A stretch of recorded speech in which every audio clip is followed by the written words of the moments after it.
Welcome to Relationship, where real-life couple Justin and Candise share their keeping it real perspective on the ins and outs of their personal and professional experiences, navigating the ups and downs of partnerships in life and business. They will also offer practical advice for maintaining strong, healthy, fun, and successful relationships in life and business. If you're ready for comedic and insightful exploration of life, love, law, business, and everything else in between, you're in the right place. Buckle up, it's going to be a wild ride. Here are your hosts, Justin and Candise. Welcome back to another episode of Relationship. Today, we're thrilled to introduce a dynamic duo who took an unconventional path, embracing change in the face of global adversity. From the disciplined life of special forces to the colorful world of toy making, Captain Aaron Lacey and his vibrant partner in everything, Natalie, have crafted a unique love story. They've bridged worlds, building Bridgewood, a testament to their commitment to family, creativity, and each other. Welcome to the show, both of you. Nice to have you. Thank you. Thanks. So we always like to start off by asking, the appropriate, which I think is an appropriate introductory question. How did you guys meet, and what made you guys decide to go into business together? Yes. And how long has it been going for? So go ahead and enlighten us. So in my early 20s, I met this wonderful ROTC guy. So fell madly in love with him. And, told him all my secrets, that my first crush was on Peter Pan, the cartoon character. And I always wanted to go flying. So he was a poor college student. He was thinking through it. He was like, well, I want to take my girlfriend flying, but I can't afford it. So he was like, I have this idea. We're going to build a zip line. We're going to build the zip line across the Vermilion River. But then he's like, I don't know how to build a zip line. And I don't have any of the tools and equipment. But my buddy, Aaron, has all of this. So Aaron actually essentially third wheeled it on the most romantic date of my life. He decided he really liked me. And I hardcore friend zoned him for 10 years. Yeah. 10 years. Friend zone time period. You stuck in. Wow. I know. In the meantime, we built up our careers, and he ended up getting his Green Beret, and 10 years later, finally called me up to ask me out on a date. Thank you for your service. Yes, thank you very much for your service. He quickly proved to me that I had been really dumb for ignoring him for 10 years. So it was just that. But timing is everything. You always hear timing is everything. So what year did you guys finally get together? 2017. Yeah. In February 2017 was our first date. Yep. Yeah. So, and he just swept me off my feet. We had pretty whirlwind romance and had a 4-year European honeymoon while being stationed in Germany, that's where we were introduced to the beauty of wooden toys and had our 2 little girls. And it was really actually during COVID that we started really questioning about the life that we wanted to have, the special forces in particular. So statistically, our little girl, by the time she was 15, would have only spent 5 years of her life with dad because they're gone so much. It's a very busy, always gone kind of lifestyle. Yeah. A lot of classified missions, stuff like that, I'm assuming. Yeah, I mean, yes. For, I just like saying classified. A lot of training, honestly, is what it is. It's a lot of training, and then go out on mission, and then you're gone. So it's. And then forget about the lack of time that you would have. It's also probably pretty just unnerving to to have a family and to have a loved one that probably you're putting your life on the line. In certain situations, I'm assuming. No, maybe. Yeah, no, but that's what you don't really think about that kind of stuff at the moment. So. Interesting. It's really good. I know as a SF wife too, like they're excellent at what they do. The teamwork, the camaraderie. So, when you send them off they're the best of the best. And so that's a lot of confidence. So, but I guess to follow on to the second part of your question. So being in Germany, and then having kind of the time during COVID, Natalie was like, well, I want to make some really beautiful wooden toys for, our first daughter. Right. And so she set about that process and realized it is hugely time consuming and a pain in the butt to answer all these questions. Like, okay, what's a toy safe wood, a toy safe paints? How do you make them look nice? My first toys were pretty terrible. I think they were really nice. But we found is that other people are like, wow, that's really cool. I want to do that too. So we're like, well, if we can figure out how to make this easy, then maybe somebody else would be interested in actually buying that. So, and also too, we really had a chance to talk about our dreams, our hopes as a family, and to really think like we want Dad to be around. Yeah. So I like him. Yeah, I guess the girls like him. I was supposed to be gone for like most of that first 5-6 months of COVID, but then when COVID hit, and there was a remissioning in Afghanistan, so like I ended up being home that whole time. It was awesome, and that was when when little Mary was really young. So yeah, we just loved it, and we're like, how can we make this permanent? So when we think like even the name of the company, Bridgewood, like we have multiple purposes for that. And one is for our dreams so that we'd be able to be together as a family. Yeah. But that too, our big goal by helping people to make toys for beloved children, we really want them to build bridges and their family too, and be able to share their love in a way that will transverse generations of playtime. So I love that there's so much meaning behind you. You guys have really thought about it so much to have so much meaning just in the name of your company. I love that. Well, thanks, but that's all Natalie.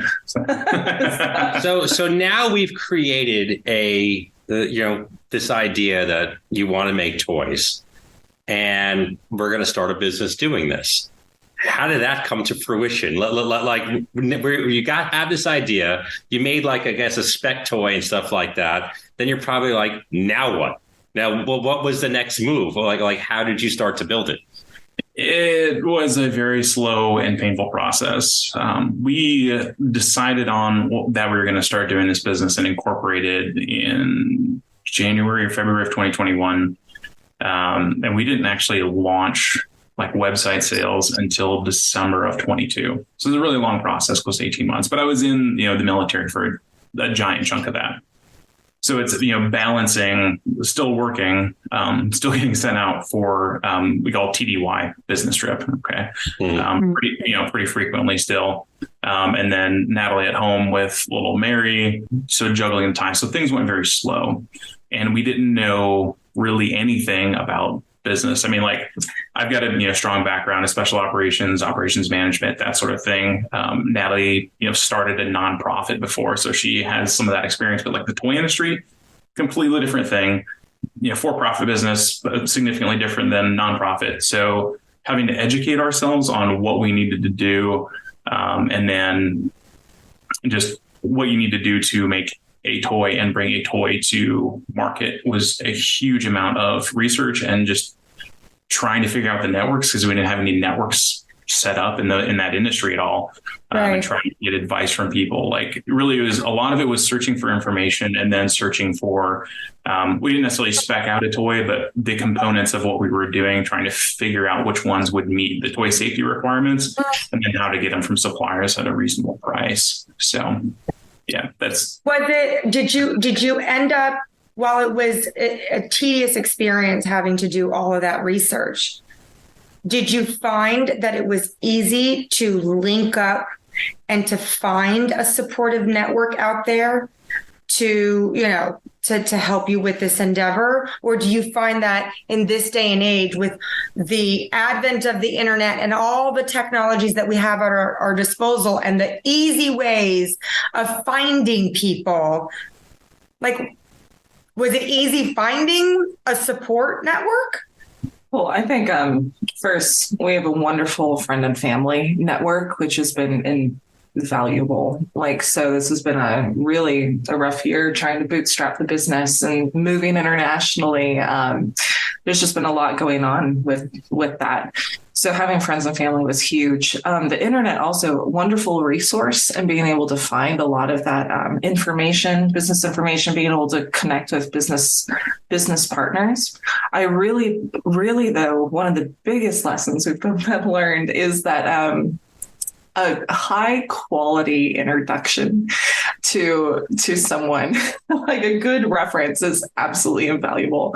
Because we can go and find an impressive website or an impressive resource, but if these people aren't the right fit, or maybe they have too many clients, or they're not really devoting themselves to really working with you, they can cost you months and thousands of dollars in wasted time and resources. And we had some bitter experiences with that. And that's been, I think, one of our biggest challenges is we both came from strong backgrounds, strong careers, but having that kind of network where you get recommended to the right people who can help you with right things.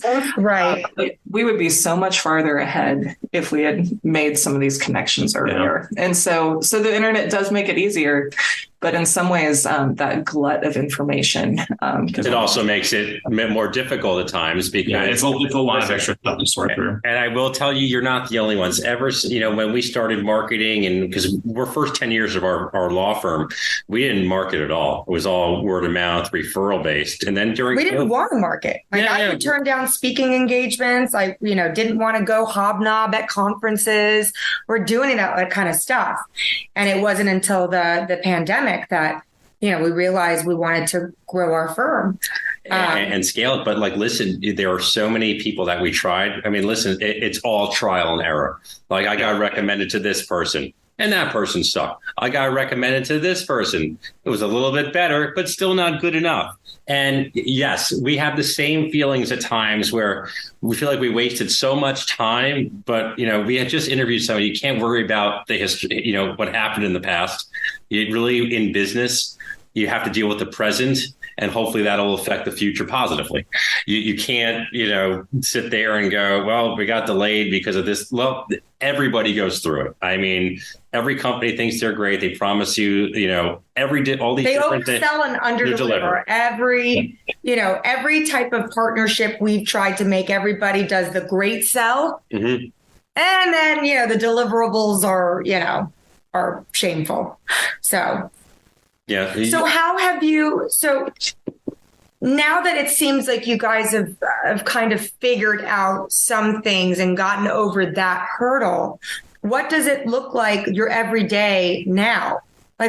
Tell me where you guys are at in this venture, and how do you guys divide and conquer? And, what else handles what aspect of the business? I mean, how's it go? Yeah. So that, I don't know if there's what we'd call a normal day per se, which with kids is, no such thing as a normal day.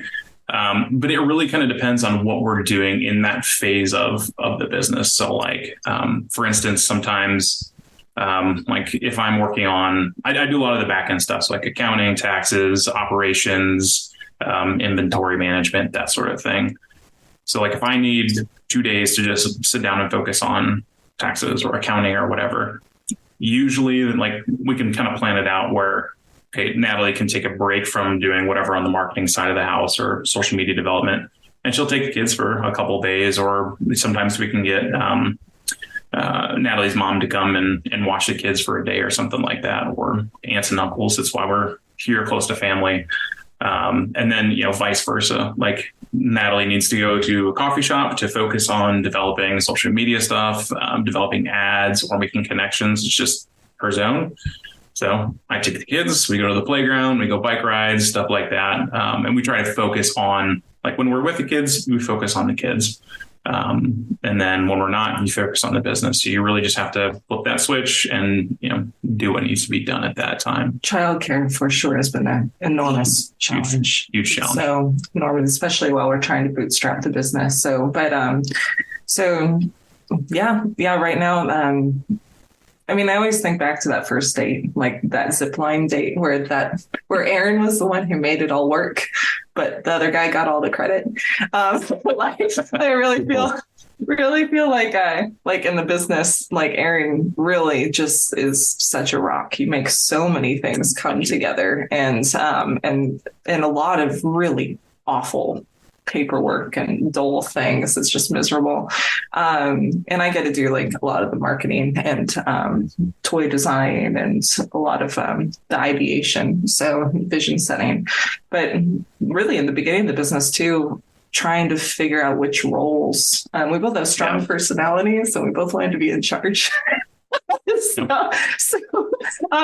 trying to figure out like which role we were going to fit into. That was a challenge. That was a challenge. So well, how did you figure that out? Tell us. I wanna go into that a little bit further.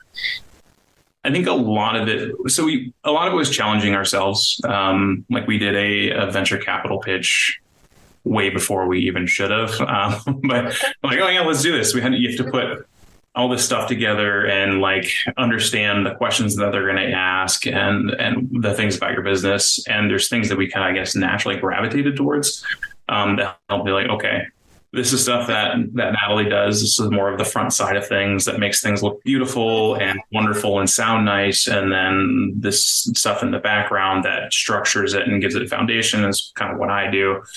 So like we had to challenge ourselves. And then as the business kind of grew, we like it just naturally kind of evolved that way too. There's just more things than you can kind of handle. So you really have to divide and conquer. It would happen fairly organically and just based off of our natural skill sets. But also too, we had some difficult conversations that were important, I think, in which we really, again, one of the things I really respect about Aaron is that he can handle me coming at him hard.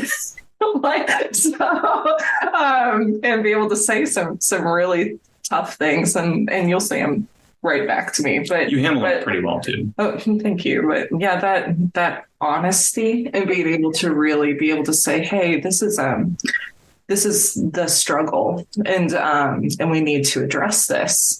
But actually, we had an encounter about 2 months ago. Yeah. I think so. It was really wonderful. So I personally had been putting a lot of my frustrations on with like frustrations of the business and things that were going on in the business on Natalie, very much inappropriately so.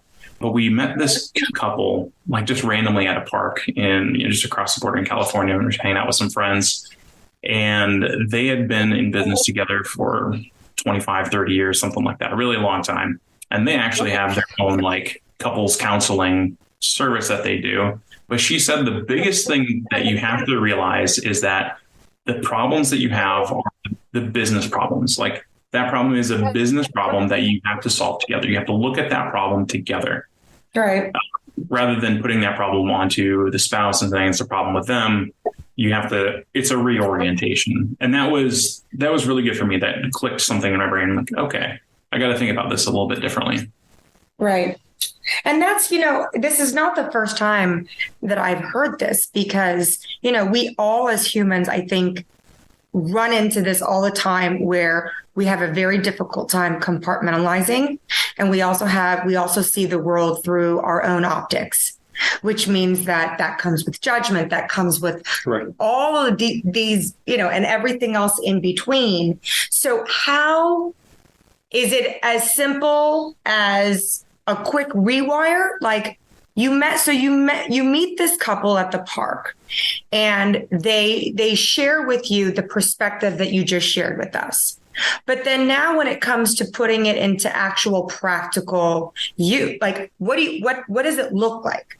Does it sound or look hokey where you go, okay, honey, we just saw this couple and met this couple at the park. Let's sit down and let's separate business problems versus personal. Yeah, what does it look like? Because you know what? Because that a lot of people out there, that's what they do. They'll read a book about entrepreneurship or partnerships, and they'll, and every single thing that they read in the book, they'll go, okay, check, I did this. I'm positive. Okay, check, I did this. I think I have grit. Check, I think I have work ethic. And then they sit and they wait and they go, okay, why is nothing happening? And why am I not super successful in 6 months? So I want you guys to tell the audience that what does it look like? to really do that difficult task of shifting. Oof. I don't know if I can necessarily like fully answer that right now, but it just like, it was something that just clicked in my brain when she said it like that. And it was like, oh my, okay. Yeah. But I don't know, like, I guess internally, as I'm thinking about things, as I develop frustrations, I just kind of, I don't know, like close to, at least on a weekly basis, I'll have to remember what she said and like, okay, where is this problem? And I mean, sometimes it's a me problem. Like I'm like, this is something I'm doing wrong. So I don't know, it takes a bit of self-reflection, which is something you have to do. Like self-reflection is something you should do on a regular basis. I mean, daily should be kind of where that is. So like if you're reading a book, checking the blocks, like if you're going to do that checklist, you need to do that every single day. Like you need to have it in front of you, post it on you need to post it on a mirror or something like that. So you know what that goal is. Right. That works for some people. But that is something that should be implemented daily, not unlike anything else, exercising, prayer life, meditation, whatever it is. Like these are things you should be doing on a daily basis. And too, like, knowing that we are not our business, like that's like, so, and that there's different aspects of our identities, and we need to treasure each other as a couple. And so being able to take time to be with each other. Like last week we were going to watch a movie and Aaron was like, how about we just sit and talk instead? I was like, what? Yes. Awesome. Let's just sit and talk. I love that idea. So, but being able to connect and remember like why we fell in love in the first place and the things that we admire and trust and respect about each other. It doesn't always make those frustrations go away. Like I can't complain to him about my coworker anymore. So I have to go to my girlfriends for that. So, it's your business is not your relationship. Like they're interrelated, but they're two different things. So Dave Ramsey said it really great once on one of his shows. The pastor will say, I now pronounce you man and wife, not I pronounce you joint venture. So right. Yeah. Very good point. Now I want to ask, because we are running out of some time. Can you tell us, Natalie, about the toys that you design and where we can find you on social media and your website? Yeah. What are your toy specialties? Like what is it that you like to create? We know that they're wooden toys. They're wooden toys. What types of wooden toys? Yeah, absolutely. So bridgewoodtoys.com. And we actually don't make toys. We help you make the toys. And that's really what makes it very different, is that we've made it so easy and for people to make beautiful heirloom toys for their loved one. So deeply inspired again by our neighbor in Germany, like their children were playing with the toys that their grandparents had played with. These wooden toys get passed down for generations, and they capture the story of the family's playtime. It captures memories of the love and the times that they share when they're little teeth marks get scratched in, and but they stay beautiful and they endure for generations. And we really wanted to just take that up another level so that people could actually make the toys for their children. And so that they would be safe. It would be very fun. I find it really relaxing. Does it come as a kit? It does. Yeah. We call them toy maker kits. Sell the kits that allows the families to, create the toys of, okay. Yeah, and we have free video tutorials, free color pattern guides, all the supplies. We've done the safety testing so you can make them with confidence, and they're super versatile. Whether you're a beginner, never made a toy, to experienced artists, like you can really put your own mark on it. And so we really love to be able to help people make toys. Right now we have one big product. We call them love letter toys. But they're essentially alphabet blocks. But we have some really fun toy designs that we're really looking forward to being able to release in the future as we grow. But right now we offer the love letter toy maker kit. so people can make beautiful choice for their children for baby showers, special occasions. So, but yeah. That's amazing. I never like my guests to leave without us asking this question, and I want both of you to answer. It could be the same answer, but we always like to ask our guests. So, you're still in the quasi-infancy of your business, right? But now you've been together as a couple for, years now. So of all of the experiences that you've had, everything, the totality of the circumstances as we sit here today, what would you say would be your biggest life lesson learned thus far? Business lesson, life lesson, they could be the same. What would you say it is as we sit here today? I think this translates to both life and business, but you really have to identify who you are and what you're called to be. So like, if you don't, we're both strong Catholics, and that plays a huge role in that too. But even with business, like, you really have to dive deep. And if you don't answer those questions, be like, what is our identity? Who are we created to be? What are we made to be? Where are we going? If you don't answer those essential questions, you're just going to be lost. So, and we find those answers, I think, in our faith. And so, but translate that also out into the world.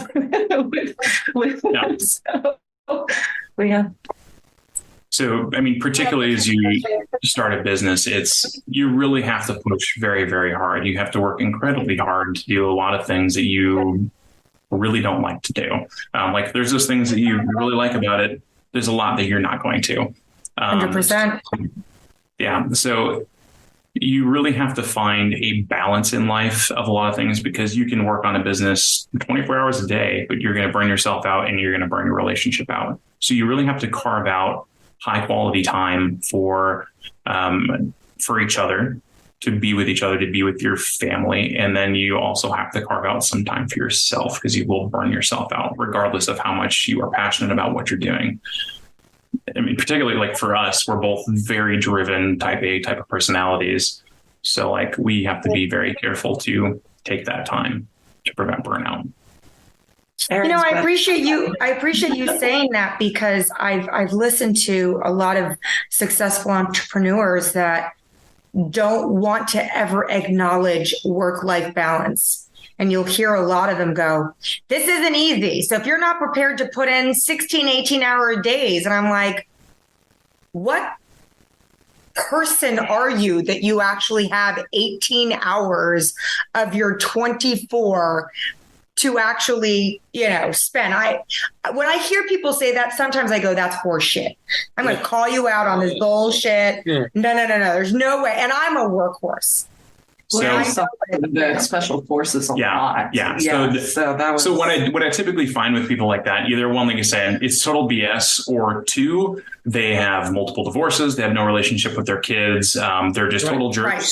So like, they're not normal human beings, and we should avoid replicating that type of model. I think you would take that back. I mean, the special forces are such an amazing elite group. And so, and I've worked similarly in other circles with elite folks, but if they're working that hard, they're avoiding really important essential questions. Yeah.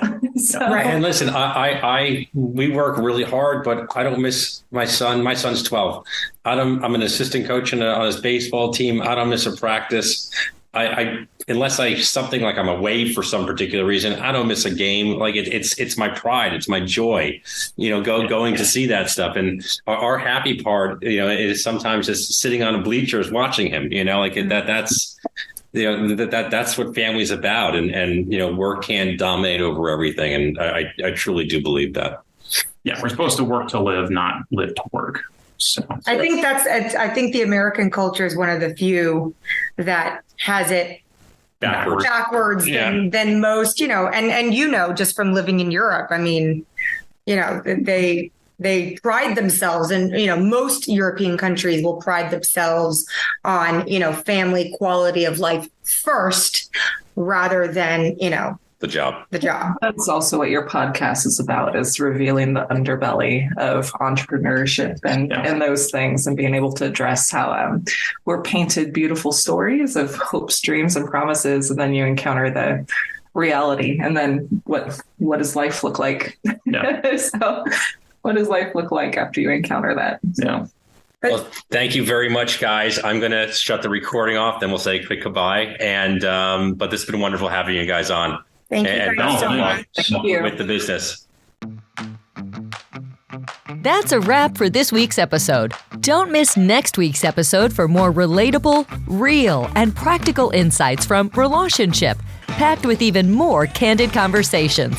So make sure to subscribe, tune in, and keep your wine glass full. And if you want to share your own experience or ask a question, follow us on social media and feel free to reach out. Go to CernitzLaw.com, call 888-68-DAMAGE, or email us at cshanbron@CernitzLaw.com or jcernitz@CernitzLaw.com.